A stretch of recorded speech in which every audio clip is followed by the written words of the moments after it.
Hi everyone, কেমন আছো তোমরা সবাই? আশা করি তোমরা সবাই অনেক ভালো আছো। তোমরা যেমনটা দেখেছো যে আমি এতদিন ছিলাম পুরীতে, তো পুরী থেকে এসে আমি একটা রাতও আমার ঘরে থাকিনি, কারণ তার পরের দিনই ছিল আমার মামার বিয়ে। অনেকটা টায়ার্ড তো ছিলাম আমি, কিন্তু তা সত্ত্বেও আমার জানি না সবসময় ভালো লাগে বিয়ের রিচুয়াল গুলো দেখতে। সব সময় আমি আগে বসে যাই যে না, আমি সব কটা রিচুয়াল দেখবো। কিন্তু এখন যে রিচুয়ালটা হচ্ছে ওটার নাম আমি অবশ্য জানি না, কিন্তু ফাইনালি যেটা হবে সেটার নাম তো সবাই জানে, সেটা হচ্ছে সিঁদুরদান। আর সিঁদুরদানের সময় মেটে সিঁদুর পরিয়েছিল, মেটে কালারের, যেটা বজরংবলীকে পরানো হয়। ফার্স্টে তো আমি একটু অবাক হয়েছিলাম যে এই কালারের সিঁদুর কেন পরিয়েছে। তারপরে যতটুকু জানতে পারি যে এই মেটে কালারের সিঁদুরটাকে সব থেকে বেশি শুভ বলে মানা হয়। আনফরচুনেটলি সরি যে আমি খাবারের মেনু দেখিয়েছি কিন্তু খাবারগুলো দেখাতে পারিনি, কারণ আমি ভুলেই গেছিলাম যে আমি ভিডিও বানাচ্ছি। আর আমরা যেহেতু ছিলাম বরের বাড়ির পক্ষ থেকে, তাই তোমাদের এই রিচুয়াল গুলো দেখাতে পারছি, কিন্তু কোনোটার নামই বলতে পারছি না।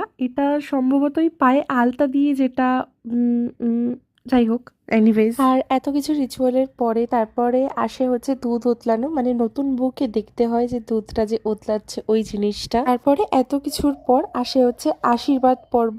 আশীর্বাদ করা হয়ে গেলে ওরা ফাইনালি একটু রেস্ট নিতে চায়, কারণ অনেকটা টায়ার্ড থাকে ওরা।